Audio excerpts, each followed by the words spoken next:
নমস্কার বন্ধুরা, রিঙ্কু কিচেন আপনাদেরকে স্বাগত জানাই। চলে এসেছি আজ আমি নতুন একটা রেসিপি নিয়ে। আজকে রেসিপি হচ্ছে চিকেন বিরিয়ানি। আজ আমি খুব সহজ আর সিম্পল ভাবে চিকেন বিরিয়ানি বানিয়ে দেখাবো। তার জন্য পুরো ভিডিওটা দেখার অনুরোধ রইল। চিকেন বিরিয়ানি বানানোর জন্য প্রথমে আমি কিছুটা পরিমাণে চিকেন নিয়ে নিয়েছি। চিকেনটা ভালো করে ধুয়ে পরিষ্কার করে নিয়েছি। এবার আমি 4 চামচ দই দিয়ে দিচ্ছি। দইটা ভালো করে ফেটিয়ে নিয়েছি। রসুন বাটা 1 চামচ আর দিয়ে দিলাম আদা বাটা 1 চামচ। এবার দিচ্ছি কাশ্মীরি লাল লঙ্কার গুঁড়ো 1.5 চামচ, জিরে গুঁড়ো 1 চামচ, ধনে গুঁড়ো 1 চামচ। এবার দিয়ে দিচ্ছি 1 মুঠো বেরেস্তা। বেরেস্তা বলতে আগে থেকে আমি পেঁয়াজটা ভেজে তুলে নিয়েছিলাম। 1/2 চামচ হলুদ গুঁড়ো দিয়ে দিচ্ছি আর দিয়ে দিলাম স্বাদ অনুসারে লবণ, 4টি চেরা কাঁচা লঙ্কা, অল্প পুদিনা পাতা কুচি দিয়ে দিলাম, 1 চামচ বিরিয়ানি মশলা। আমি প্লেটে কিছু গোটা মশলা নিয়ে নিয়েছি। সেগুলো হলো চামরিচ, লবঙ্গ, ছোট এলাচ, দারচিনি, গোলমরিচ, একটা স্টার ফুল। এগুলো দিয়ে দিব এই চিকেনের উপরে।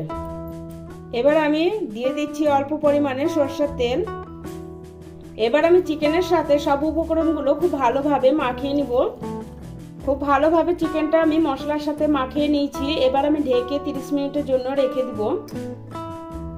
এবার আমি বিরিয়ানি আলুগুলো ভাজবো। তার জন্য গ্যাসের উপর একটা কড়াই বসিয়ে দিয়েছি। কড়াইটা গরম হয়ে গেছে। এবার আমি সরষের তেল দিয়ে দিচ্ছি। সরষের তেলটা গরম হয়ে গেছে। এবার আমি কেটে রাখা আলুগুলো দিয়ে দিলাম। এবার আমি দিয়ে দিচ্ছি আলুর মধ্যে হলুদ গুঁড়ো, সামান্য পরিমাণে লবণ। এবার আলুগুলো এভাবে নাড়াচাড়া করে ভেজে নিব। আলুগুলো আমি লাল লাল করে ভেজে নিয়েছি। এবার তুলে একটা প্লেটে রেখে দিচ্ছি। 30 মিনিটের জন্য চিকেনটা রেখেছিলাম। এবার আমি এই তেলের মধ্যে দিয়ে দিচ্ছি। চিকেনটাকে এভাবে নাড়াচাড়া করে কিছু সময় নিয়ে চিকেনটা খুব ভালোভাবে কষিয়ে নিব। কেটে রাখা একটা টমেটো চিকেনের মধ্যে দিয়ে দিলাম। আমি টমেটোটা কুচিয়ে ব্যবহার করেছি। আপনারা চাইলে টমেটোটা বেটেও ব্যবহার করতে পারেন। চিকেনে আমি লবণ ব্যবহার করেছিলাম, তার জন্য স্বাদ অনুসারে আবারও আমি অল্প লবণ দিয়ে দিচ্ছি। লবণের সাথে চিকেনটা খুব ভালোভাবে মিশিয়ে নিলাম। 10-12 মিনিট সময় নিয়ে মিডিয়াম আঁচে চিকেনটা আমি খুব ভালোভাবে কষিয়ে নিয়েছি। চিকেন থেকে দেখুন তেলটা ছেড়ে দিয়েছে, মানে চিকেনটা আমার খুব ভালোভাবে কষানো হয়েছে আর টমেটোগুলোও খুব সুন্দরভাবে গলে গেছে। এবার আমি এই চিকেনের মধ্যে ভেজে রাখা আলুগুলো দিয়ে দিচ্ছি। আলুগুলোর সাথে চিকেনটা আমি খুব ভালোভাবে মিশিয়ে নিব। এভাবে আরো 2-3 মিনিট নাড়াচাড়া করে কষিয়ে নিব। আলুর সাথে চিকেনটা আমি আরো 3 মিনিট সময় নিয়ে খুব ভালোভাবে কষিয়ে নিয়েছি।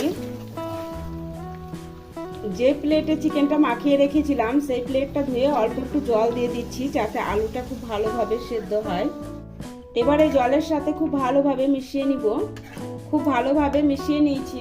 এবার ওপর দিয়ে ধনেপাতা কুচি ছড়িয়ে দিব। আবারও আমি মিশিয়ে নিব। এভাবে ঢেকে 4-5 মিনিট রান্না করে নিব, যাতে আলুটা খুব ভালোভাবে সেদ্ধ হয়ে যায়। 4 মিনিট পর ঢাকনাটা তুলে নিলাম। দেখুন চিকেনটা খুব ভালোভাবে কষানো হয়ে গেছে আর আলুটাও খুব সুন্দরভাবে সেদ্ধ হয়েছে। দেখুন পেঁয়াজ বেরেস্তা ব্যবহার করার কারণে চিকেনের গ্রেভি কালারটা খুব সুন্দর এসেছে। চিকেনটা রেডি হয়ে গেছে। এবার আমি সাইডে রেখে দিচ্ছি। বিরিয়ানি ভাত বানানোর জন্য গ্যাসের উপর একটা হাঁড়িতে কিছুটা পরিমাণ জল গরম করতে বসিয়ে দিয়েছি। একটা প্লেটে কিছু গোটা মশলা নিয়ে নিয়েছি। গোলমরিচ, দারচিনি, স্টার ফুল, লবঙ্গ, ছোট এলাচ আর 2টো তেজপাতা। এবার আমি এই গোটা মশলাগুলো হাঁড়ির মধ্যে দিয়ে দিচ্ছি। আর দিয়ে দিলাম 2 চামচ লবণ আর দিয়ে দিচ্ছি 1 চামচ রিফাইন অয়েল। এবার ভালোভাবে মিশিয়ে নিব। তেলটা দেওয়ার কারণে ভাতটা ঝরঝরে হবে। এবার ভাতের জলটা ভালোভাবে গরম হওয়ার জন্য কিছু সময় অপেক্ষা করব। বিরিয়ানি বানানোর জন্য আমি বাসমতি চাল নিয়ে নিয়েছি। চালটা 2 থেকে 3 বার খুব ভালোভাবে পরিষ্কার জল দিয়ে ধুয়ে নিয়েছিলাম আর 30 মিনিটের জন্য আগে থেকে ভিজিয়ে রেখেছি। জলটা খুব ভালোভাবে গরম হয়ে গেছে। এবার আমি ভিজে রাখা চালটা দিয়ে দিচ্ছি। এবার ভালোভাবে মিশিয়ে নিব। এবার ভাতটা কিছু সময় নিয়ে রান্না করে নিব।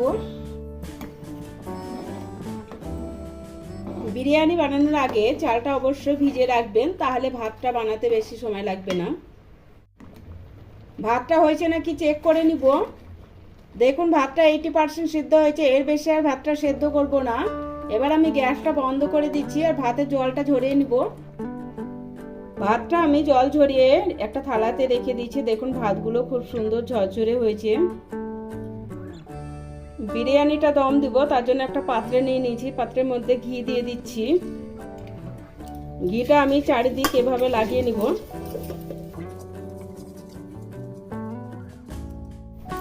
এবার আমি কিছুটা ভাত দিয়ে দিচ্ছি। ভাতটা এবার সমান করে দিব।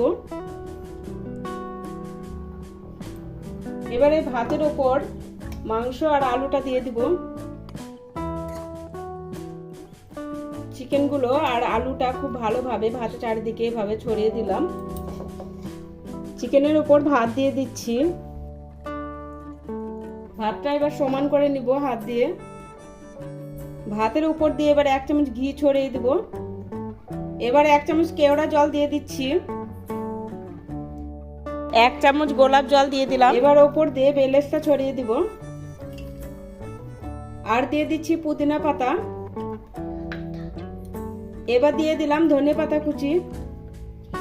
এবার অল্প একটু দুধে কেশর ভিজিয়ে রেখেছিলাম ভাতের চারিদিকে এভাবে ছড়িয়ে দিব। ওপর দিয়ে 1 চামচ বিরিয়ানি মশলা ছড়িয়ে দিয়েছি। ক্যামেরাটা বন্ধ হওয়ার কারণে দেখাতে পারিনি। বিরিয়ানিটা দম দিব, তার জন্য ঢেকে গ্যাসের উপর বসিয়ে দিয়েছি। গ্যাসের ফ্লেমটা লো করে 25 থেকে 30 মিনিট এভাবে বিরিয়ানিটা দম দিয়ে নিব। বিরিয়ানি দমটা যাতে ঠিক মতো হয় তার জন্য একটা নোড়া চাপিয়ে দিলাম। বিরিয়ানিটা 30 মিনিট সময় নিয়ে দম দিয়ে নিয়েছি। এবার আমি গ্যাসটা বন্ধ করে দিলাম। এভাবেই আরো 10 মিনিট রেখে দিব। এবার 10 মিনিট পর বিরিয়ানিটা নামিয়ে নিচ্ছি। এবার ঢাকনাটা তুলে নিচ্ছি। বিরিয়ানি থেকে দারুণ একটা গন্ধ বেরিয়েছে। এবার আমি বিরিয়ানিটা একটা প্লেটে সার্ভ করে দিচ্ছি। আমার এই রেসিপিটা যদি আপনাদের ভালো লাগে অবশ্যই লাইক করবেন, বেশি বেশি করে শেয়ার করবেন। আমার চ্যানেলটা সাবস্ক্রাইব করা না থাকলে আমার চ্যানেলটা সাবস্ক্রাইব করার অনুরোধ রইল।